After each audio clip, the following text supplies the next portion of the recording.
여러분 안녕하십니까? 제주 MBC 뉴스 데스크입니다. 오늘 제주는 전 지역에 폭염경보가 발효된 가운데 불볕더위가 맹위를 부렸습니다.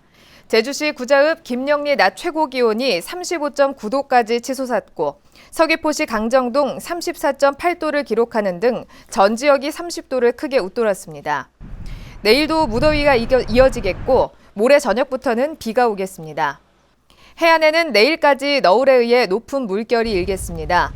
제5호 태풍 노루는 일본 열도를 따라 동북 동진하다 내일 오후 오사카 북동쪽 약 360km 부근 해상으로 진출한 뒤 소멸하겠습니다. 폭염에 수온이 높아지면서 폐사하는 양식 섭취가 크게 늘고 있습니다. 고수온 현상이 계속될 경우 양식장 피해는 물론 바닷속 어패류도 폐사할 가능성이 높습니다. 김항섭 기자입니다. 죽은 넙치를 뜰 채로 쉴 새 없이 건져냅니다. 얼마 뒤면 출하될 넙치들이 높은 수온을 견디지 못한 채 죽어버렸습니다. 살아있는 것들도 움직임이 크게 줄어 폐사량은 더 늘 것으로 예상됩니다.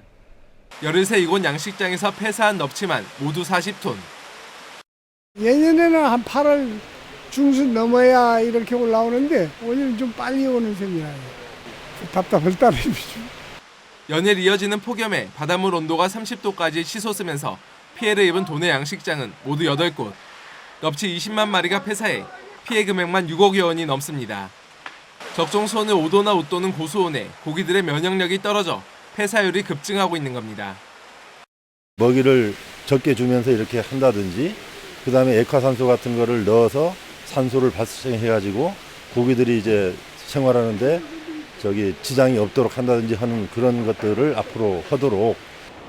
폭염으로 인해 바닷물의 고수온 현상이 이어지면서 양식장 넙치뿐만 아니라 바닷속 어패류의 폐사 가능성까지 높아지고 있습니다.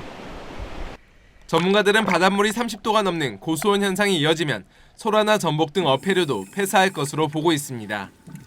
태풍도 제주를 비껴가면서 고수온 현상은 당분간 계속될 것으로 보여 피해는 더 확산될 것으로 예상됩니다.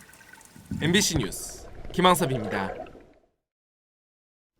지난해 태풍 차바로 피해를 입은 양식장 63곳 가운데 보상을 받은 곳은 7곳뿐인 것으로 나타났습니다.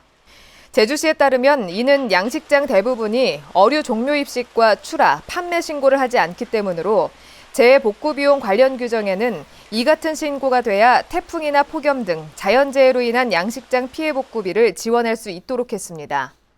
제주시는 지역 양식장의 피해 보상 규정을 홍보하고 있습니다. 최악의 가뭄이 지속되면서 중산간 8개 마을에 제한급수가 이뤄집니다. 제주도는 내일부터 제주시 해안동과 월평, 한림읍 금악과 애월읍 소길리 등 중산간 8개 마을에 격일제 급수를 실시합니다. 홀수일인 내일은 원동과 소길, 어음, 금악 등 4개 마을이, 짝수날에는 해안과 월평, 유수암, 고성, 이리 마을의 급수가 중단됩니다. 최근 어승생 저수지 수입량은 평소의 30% 수준인 5,000톤으로 줄었습니다. 생활용이나 농어업용 지하수 개발 때도 도의회 동의를 받게 될 전망입니다. 제주도의회는 제주도 지하수 관리조례 일부 개정 조례안을 입법 예고하고 오는 23일까지 도민 의견을 수렴하고 있습니다.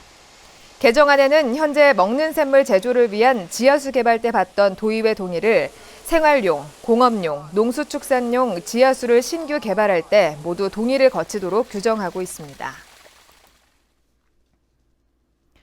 오늘 오전 9시 20분쯤 제주시 조천읍 북촌리 일주도로 교차로에서 시외버스와 택시가 부딪혀 택시에 타고 있던 62살 김모 씨 등 8명이 중경상을 입었습니다. 경찰은 사고 차량 가운데 한 대가 신호를 위반한 것으로 보고 차량 블랙박스와 운전자 등을 상대로 정확한 사고 경위를 조사하고 있습니다. 올해 월동무 재배가 증가할 것으로 보입니다. 농촌경제연구원이 지난달 농가 조사를 실시한 결과 올해 월동무 재배 의향 면적은 최대 4,500헥타르로 지난해보다 10%가량 많았습니다. 지난해 월동무 생산량이 전년보다 줄어 평년보다 높은 값을 받자 올해 월동무 재배 의향이 늘어난 것으로 보입니다. 이상으로 뉴스데스크 제주를 마칩니다. 시청해주신 여러분 고맙습니다.